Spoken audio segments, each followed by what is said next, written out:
Hello everyone, it's me again, and I'm back with Nasdaq again.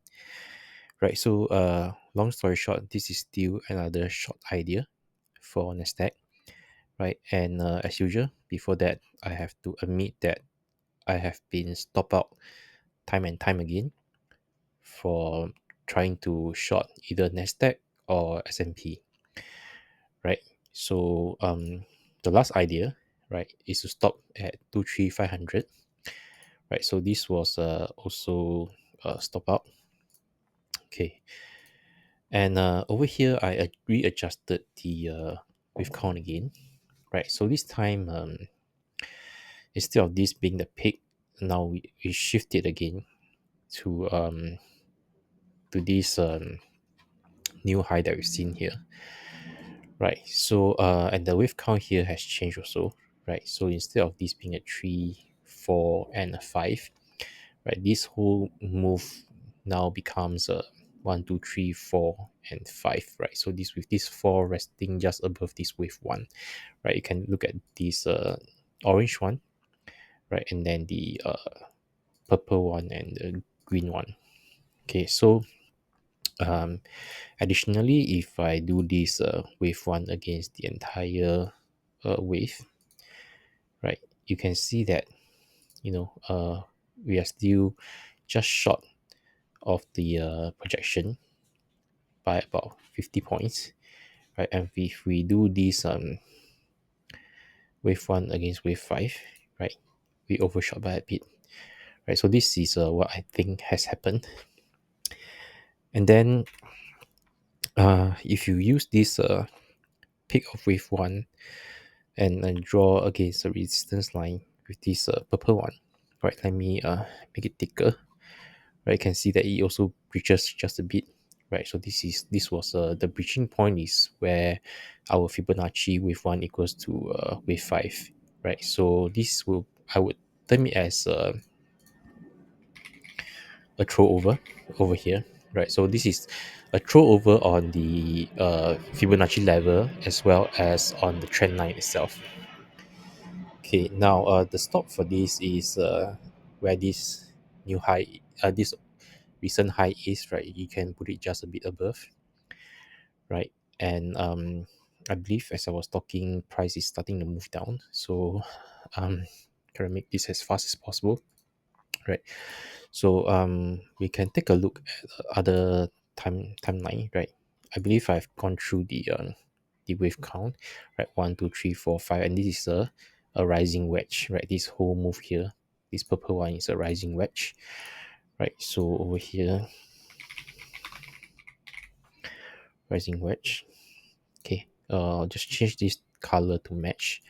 So we have the red one, make it to red color. Okay, so I'm not the only one who identified this as a rising wedge, right? I think a lot of technical analysts have already talked about this, right? You can search it in many places, right?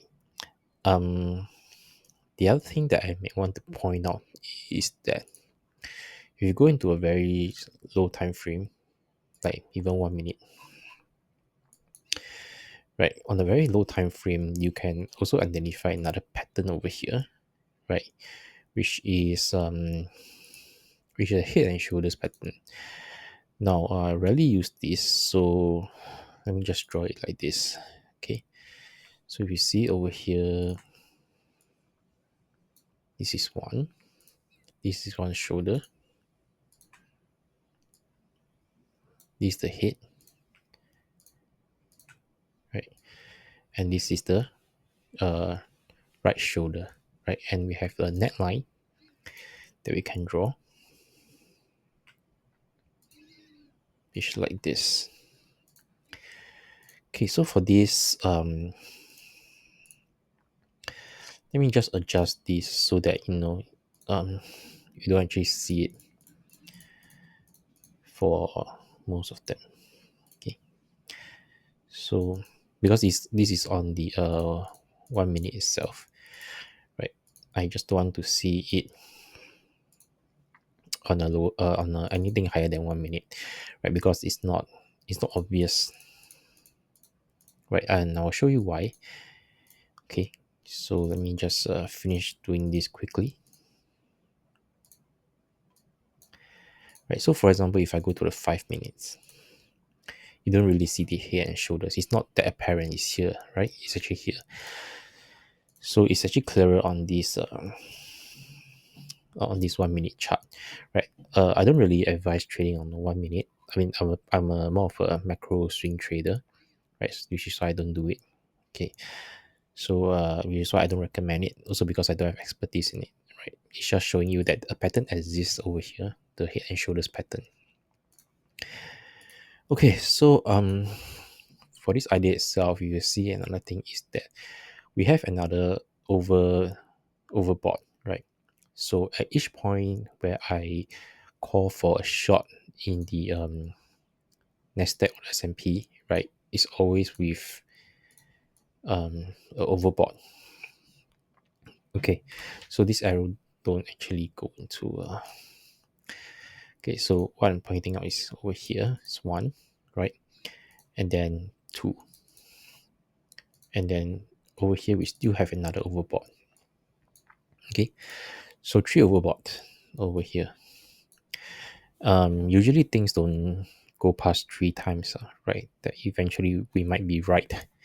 So yeah, this is the a few of the reasons uh for why I am intending to short again, but I must make it known that I don't have the best record in the past few months for shorting the S&P, right? So take my idea with a pinch of salt, and good luck in your trading. Thank you.